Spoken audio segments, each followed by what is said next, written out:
Hi everybody. Hi guys. This video is gonna be in black and gray, black and white because I got a new iPhone and the compatibleness of the format of the camera wasn't set properly. So I fixed that hopefully. I also wanted to introduce the certificate, the title. I have the right to have the title of sexuality coach and consultant. I'm not certified, might have said I was certified, but I learned just yesterday from a sex therapist that certified and certificate, having a certificate is two different things. So I just have a certificate, not certified, but I am on my journey to being a sex therapist. I'm doing my work as far as I do volunteer work for a nonprofit here where I live, and I help with counseling people who are going through traumas in their life, like SA, trafficking, DV, and stuff like that. And just to let you know, the only reason I said I was certified was because wording got a little confusing. I even went over this with my newly found sex therapist friend, and he was like, yeah, the wording here is a little confusing. It's confusing to me, so I can see how you got certified and certificate holder confused. But the program I took was to help me go on to begin my journey towards being, what I want to be. So I'm doing good. I'm on that journey. I'm headed in the right direction. I just have to keep going. Anyways, bye. Thank you. Enjoy the video. I am finally filming. It's March 4th, and I know it's been a while, and I said I've been trying to do monthly videos. But after we moved, it just kind of things got overwhelming with the move and trying to settle and get comfortable in this new place. And then things with management, change of management and stuff, and just trying to recover this place after some issues with the last tenant. So it's been a thing. It's still kind of a thing, but there's a better hold on it.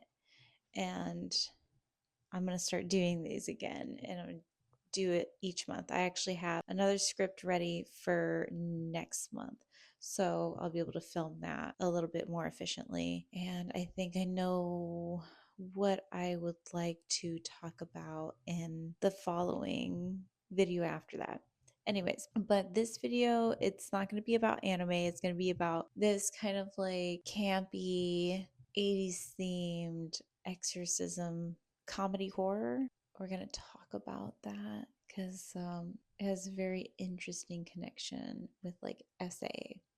This is called My Best Friend's Exorcism, and it's about a couple of best friends, Abby and Gretchen, who, after a night of taking acid with their other friends, end up at an abandoned old house in the middle of the woods. They encounter a mysterious threat, most likely a demon. It seemed to get a hold of Gretchen, and now it's up to Abby to help her friend get the demon out. I would like to address a few things, like how after Gretchen tried to tell Abby about what was going on with her, how Abby thought Gretchen was saying she had been SA'd.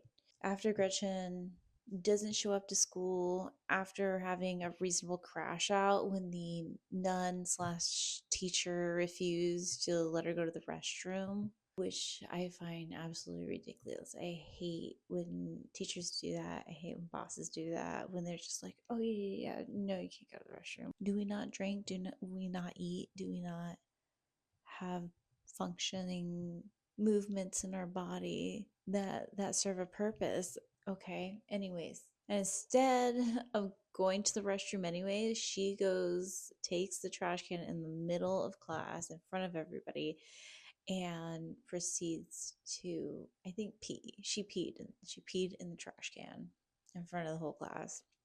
Abby drives by to check on Gretchen. Gretchen's dad tells Abby to go away because they're having family time. Abby tries to drive off. Gretchen comes out of nowhere and gets in the car and says, drive. After a little while, Abby parks the car and confronts Gretchen about what's been going on. Gretchen tries her best to describe what has been happening to her, how there is a male who it seems to be like a male being tormenting her, how she doesn't want him to see her in the shower, possibly giving him opportunities to get inside of her, and how he has been sitting on her chest, taunting her at night. Abby takes in Gretchen's rambling confessions as some kind of PTSD from being SA'd. Let's also address how, after Abby tries to tell Gretchen's parents and the school about the SA, that they had more of an issue with the acid being involved, and how Abby was possibly trying to ruin Gretchen's reputation with a rumor about Gretchen getting SA'd. Okay, okay, that makes sense. Instead of showing concern for Gretchen and her safety about a possible SA, they did their best to call it false and avoid it altogether, which just had me appalled. I was like, what the actual F is going on? But again, in the 80s, and this girl's going to like a Catholic school. So, yeah, there's a lot happening there. Religion hasn't really been kind um, to the idea of, SA, and they don't have a great history with it.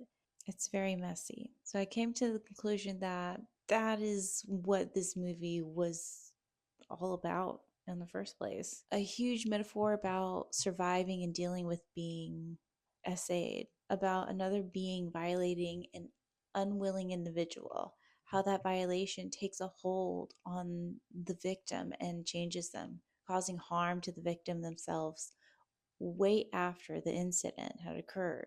Of course, this was a demon and the incident was still happening, which could be seeing as the violator getting away after the SA, but still clearly present in the life of the victim, taunting the victim's sense of security, challenging their judgment, leading the victim to make some questionable decisions. The aftermath of the rape on a person, especially when it kept secret, can affect a person's mental and physical health, their behavior and habits, job and finances, daily routines, social life, sleeping, relationships, romantic and platonic, and of course, their spicy life.